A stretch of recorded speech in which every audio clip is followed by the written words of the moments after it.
loves, welcome back again to my YouTube channel.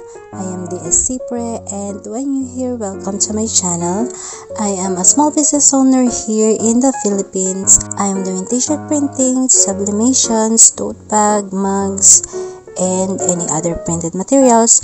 And I'm also doing arts and crafts items. So here in my video is my daily routine here in my shop/studio.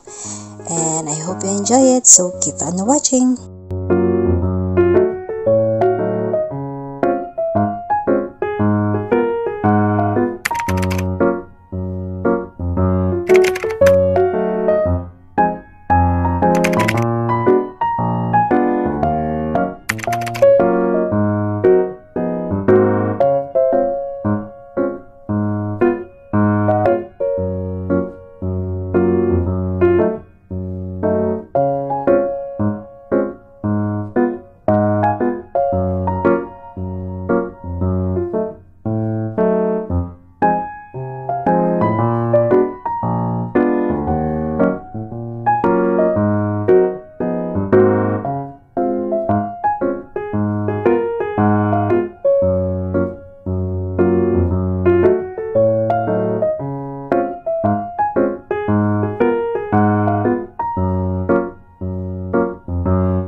Fiber.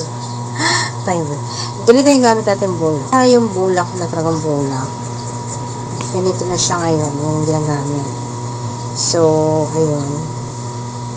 Tin tayo dito timbangan para pare-parehas yung magiging timbang or sukat na ilalagay nating bulak sa loob ng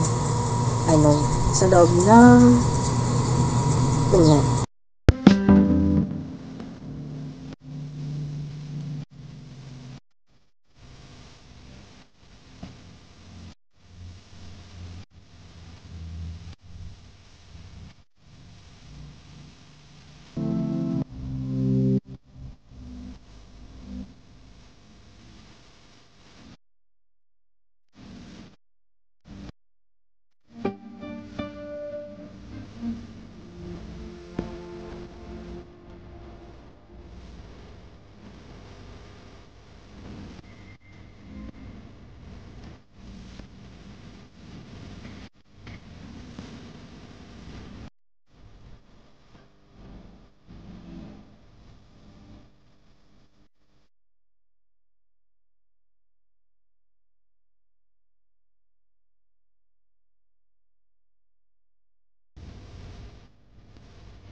So, yan na. Ito na yung ating mini pillow. Ayan, nilagyan ko na siya ng net. Tinahian ko na siya ng net.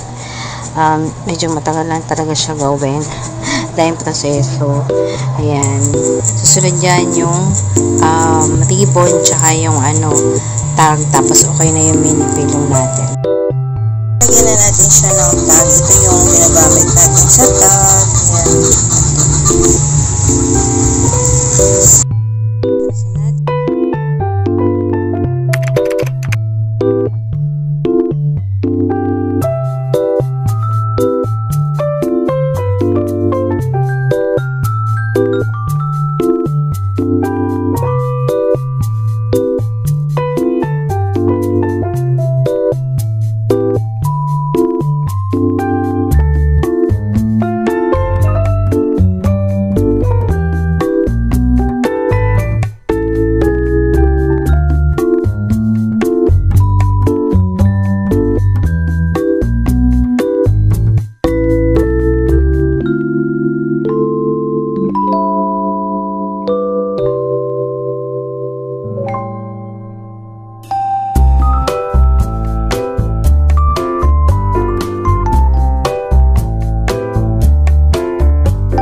Ayan. So, guys, itutur ko lang kayo sa aking mini shop update.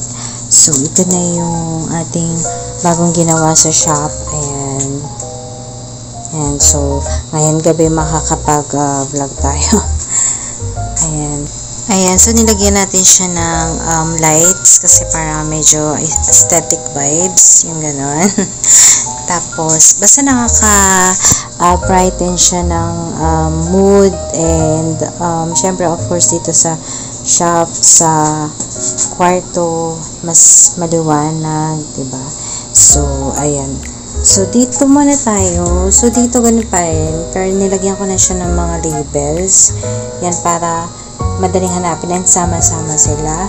So, dito sa taas, yan yung ink. Pero, sinamahan ko na siya ng ibang mga pandikit. So, ayan.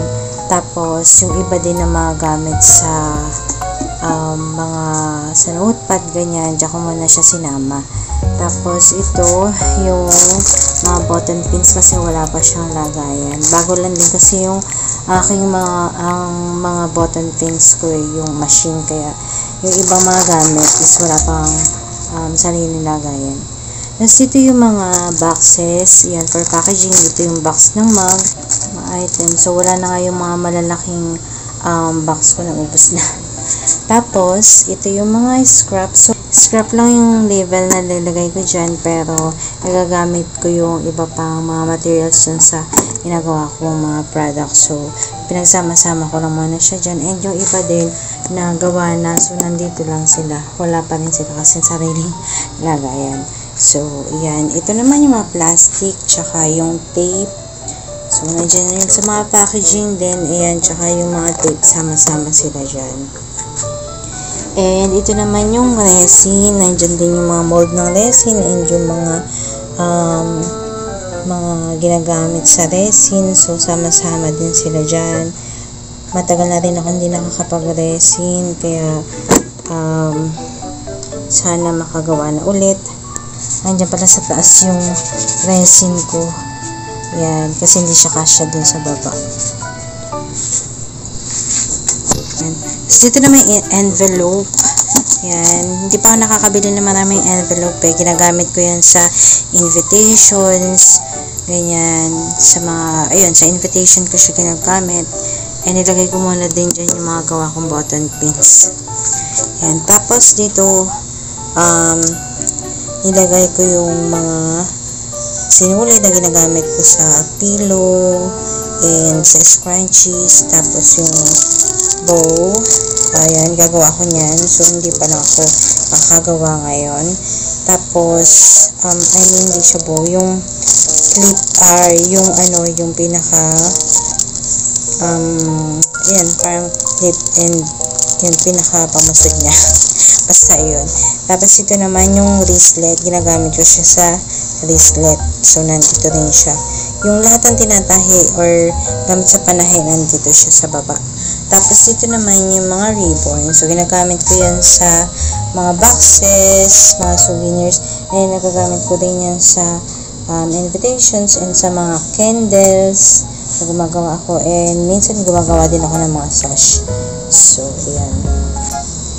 Tapos, dito ko naman nilagay sa kabila yung mga machine sama-sama. So, ito yung ginagamit ko nga sa pananahe, sa mga pillow, and sa scrunchies. Tapos, ito naman yung button pin natin. Ayan. Na-try na din natin yan. So, additional yan para sa ating business. And, ito naman yung ating binding machine. So, bago lang din siya dahil gusto ko din gumawa ng mga notebooks and mga planners. So, pag nakapag-design ako, gawa na ako ng mga notebooks and planners. Additional for our business din. Siyempre, lahat ng pwede nating gawing income for our, kasi printing naman tayo. So, kailangan dagdag natin para mas lumawak pa yung ating negosyo and mas makapag-offer tayo ng maraming mga souvenirs and mga items, diba? Tapos, yan, ito yung ating cutter platter. So, ano siya, Liu cutter platter. So, sobrang tagal na niya. So, ang tagal na niya pero gumagana pa rin yan. Tapos, pinapalitan lang namin yung blade. So, maganda yung ano nito. Maganda yung machinery nito. Ayan. Kaya, ayan, Liu ang kanyang brand. Tapos, ito yung mga, ayan, nandyan muna yung mga, mga tanggap na mga shirts and, yun, iba kong mga projects. So, gagawin ko pa lang sila this week. Ayan, kasi tinapos ko muna yung mga nauna. Tapos, dito yung, yan yung heat press. So, ito dito, nilagay ko muna siya dito. Yung cutter natin. Tagal na rin ito. Pinapalitan lang namin yung pinaka, pinaka katawan niya. Kung ini-stickeran lang namin siya. Matagal na rin siya. Ayan. Tapos, ito yung aming heat press. Ayan. Ang kanyang tatak. Matagal na rin yan since nag-start pa kami. Parang yung Liu na cutter platter. Ito. Tapos, ito yung ibang mga gamit na rin. Yan, yung squeegee, yung mga punchers. So, nandyan sila. Tapos, dito ko nilagay yung mga vinyl. Yan, so, naubos na nga. Dahil may mga sticker tayong ginawa. Ayan. Tapos, so, dito may lalagay pa ako dyan sa space na hindi ko lang kung yung LED na name or maglalagay na ako ng frame dyan. Basta, ayan. Tapos, ayan, nilagyan ko lang ng mga leaves para, diba, ayan nga, maganda din siyang tignan. Tapos, dyan yung halo-halo na yung mga madalas ko din magagamit, ayan, yung mga gunting cutter, and yung mga, ruler, ganyan. Tapos, itong malalaking mga tapes na mas madalas kong ginagamit. Yun, nandun kasi mga stock siya. So, ito kasi yung, ginagamit ko ngayon. Tapos, syempre, pag naubos yun, maglalabas ulit ako ganyan. Ba't nagkaganan to? Ito yata, hindi sa akin to. Parang nakuha ko lang to sa aming bodega. Tapos, ginamit ko kasi nawawala yung akin. Tapos, ito yung heat gun. So, yan, nandyan lang sila sama-sama sa gilid. Ayan. Ganun. So, ito naman yung aming mag press. So, matagal na rin namin tong nagagamit. So, ayan. Tapos, hindi pa kami nakakabili ng malaki pero sana makabili ng malaki dahil ngayon, para yung tumbler is magkaroon na rin ng pang-press, diba? So, additional item ulit for ma-offer mo. Ayan. Tapos, ito yung sa ATM rep magnet or kaya sa mga PBCID. Yan, pang-cutter. So, ito dapat talaga lagi mong na lalangisan kasi nagkakaroon siya talaga ng kalawang katulad niya. Pero lagi namin siya nilalangisan. So, talaga nagkakaganyan na siya habang tumatagal. Tapos, lilinisin mo ulit siya. Ayan. So, pero ganun siguro talaga ang bakal. Pero maano siya, nagagamit siya. Ayan. Hindi siya masigit kasi nga nilalagyan namin siya ng langis. Ayan. Ayan. Tapos dito yung aking, ayan yung pinaka layout area and yung pinaka desk ko. Diyan ako madalas yung layout. Tapos, ayan, dyan. And, ayan yung upuan ko. Ayan. Diyan ako madalas ang layout. And gumagawa din ng ibang mga souvenirs, invitation. Diyan ko kinakat. Malaki din kasi itong space na to. So, malaki yung table. Marami din ako nagagawa. And, ayan. Ito naman, dito ko nag-drawing. Dito sa X-Pen. So, ayan. Extension din yan ito. Pag binuksan siya, so parang nagiging dalawang monitor. Pero, ginagamit ko din siya sa for drawing. Ganyan. Tapos, dito din yung mga madalas ko nagagamit. Mga ballpen, mga cutter. Ayan. Ito nakabaliktad. Ay, hindi pala. Mga cutter, tapos yung mga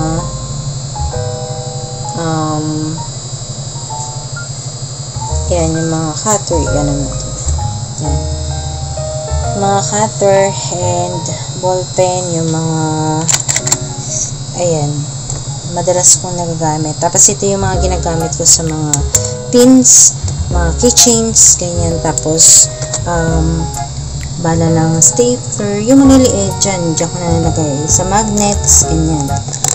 Ayan, dyan ko nilagay yung mga maliliit na item. Ayan. Tapos sa hikaw, ayan. Tapos, ayan, picture ng aking pamangkin. Tapos, yung mga pictures ng aking tito at tita. Tapos dito naman, ito yung dalawang printer, L120 and L110. So, Epson ang gamit ko. Ito sa sublimation and then iyon sa pigment. So, dito kasi siya nakakonect sa computer ko na pang layout. Yan. Kasi, yung iba kadalasan pigment yung ginagamit ko. Tapos, pag yun nga sa sublimation, yung mga pillow and yung ibang print din for t-shirt sublimation. So, dyan ko siya piniprint sa dalawang, printer. Tapos, dito naman, dito pa yung aking tripod. Ayan. Tapos, ito din, nandito yung tape, thermal tape. Ayan, para sa sublimations or sa mga mugs, ganyan. Tapos, ito yung printer ko na Brother. Ayan. Yung printer ko na Brother. Tapos, ito, ginagamit ko siya sa kasi may mga walk-in na customer yun nagpapaprint ng mga documents. I mean, Monday to Saturday kasi may mga nagpapaprint ng mga documents, mga photo paper, ganyan. So, ito yung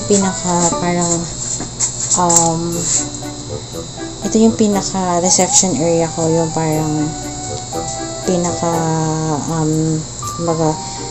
pag magpapaprint sila dito po, ayan, dyan. Tsaka pag may mga mag-inquire, ganyan.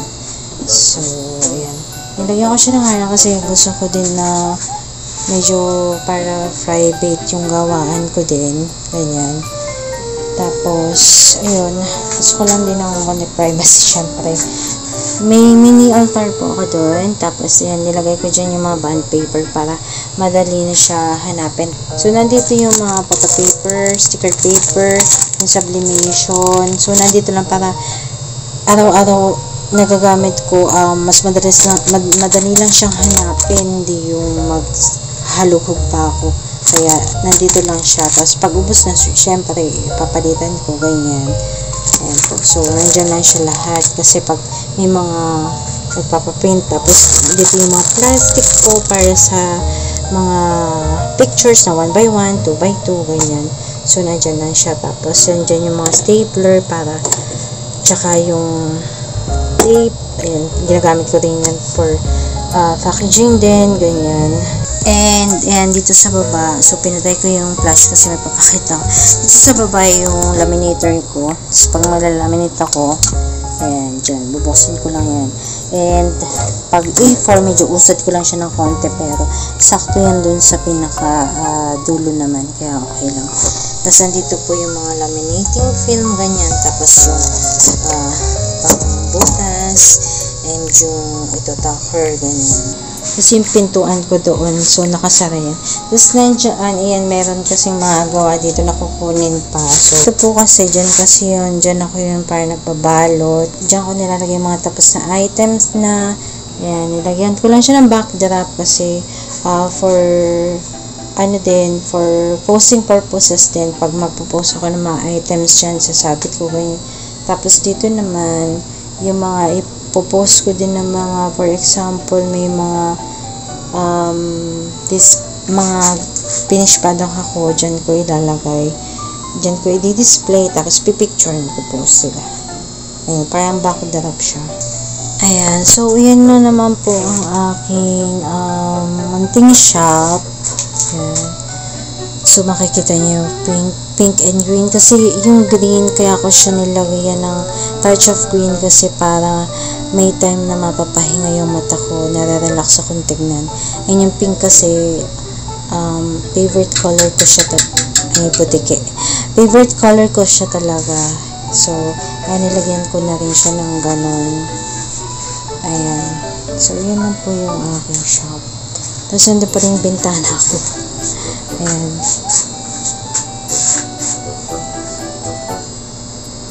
Ayan siya. Ayan po. siya pag naka-wide. Ayan, ganyan po siya.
sobrang maulan ngayon.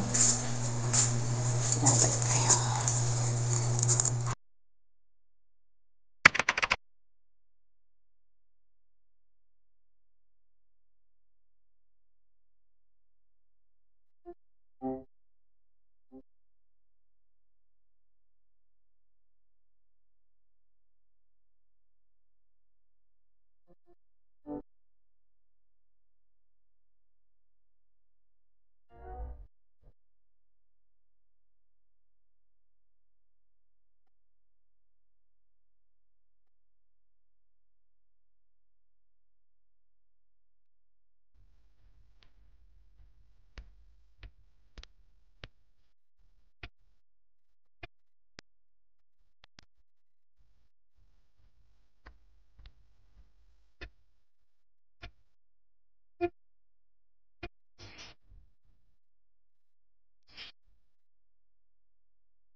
Designer labels para sa mga nails na napapasukan na, and para pag mamimili na lang sila ng design, and pag gusto nila ng customize, syempre iba na yung magiging cost nun, dahil syempre ulitin na naman lahat, diba? So ayan, as of now meron na akong 20, I think it's 29 pala, 29 designs. So ayan, so gagawa pa ako ng iba para mas marami.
So, nagawa na natin yung task for this week. So, mayroon pa rin naman mga project. This coming week yun, nandito nga, yun yung gagawin ko. And ngayon, yung mga ilan na mga project. So, tinapos ko na rin. Tapos may mga rush. Buti naman nagagawa din natin on time kahit rush. And tapos ngayon, di gano'n siya kasing mga tao sa shop, yung mga walk-in, kasi nga wala pang pasok. Pasokan na naman, di ko alam kung makakapag-video ulit ako dahil nga baka mayat-maya yung tao dito sa shop. So, baka hindi naman ako gano'n makakag-upload. Pero ito sana ma-upload ko this day. Today is Saturday and sana magkaroon ako ng time na ma-edit to ngayon or tomorrow kasi gagawa pa din ako ng iba kong mga ibebenta dito sa shop dahil yung mga display ko doon sa labas naubos na rin. Yung mga memo pads, magnetic bookmarks, mga keychain, ganyan, ano pa ba. So, yung mga scrunchies, so marami pa akong hindi nagagawa ulit. Marami pa naman ako stock na materials para magawa yung mga item na yon para maibenta. And yung notebook or planner, bala ko din gumawa. Meron akong pang vine pero wala pa akong mga rings na ilalagay dun sa pang notebook vine, ganyan. So, para sa planner o kaya para sa gusto ko din kasing gumawa ng watercolor booklet, ganyan. Not only for kids but also for adults, yung mga parang tracing, ganyan, and then watercolor for yung for minsan nakakatulong sa ating mental health, yung pagkukulay, ganyan. And bala ko nga gumawa nun, so sana yung mga gusto kong gawin and maibenta talaga yung mga arts and crafts, tuloy-tuloy ko na talaga ma-push kasi one of my dream job ko talaga is makapag-provide ng mga arts and crafts and may mga stock ako. So, yun guys. So, yun na naman ang task natin everyday dito sa shop. So, thank you for watching guys. Sana na-enjoy niyo yung video. And until my next upload, don't forget to like and to subscribe to my channel.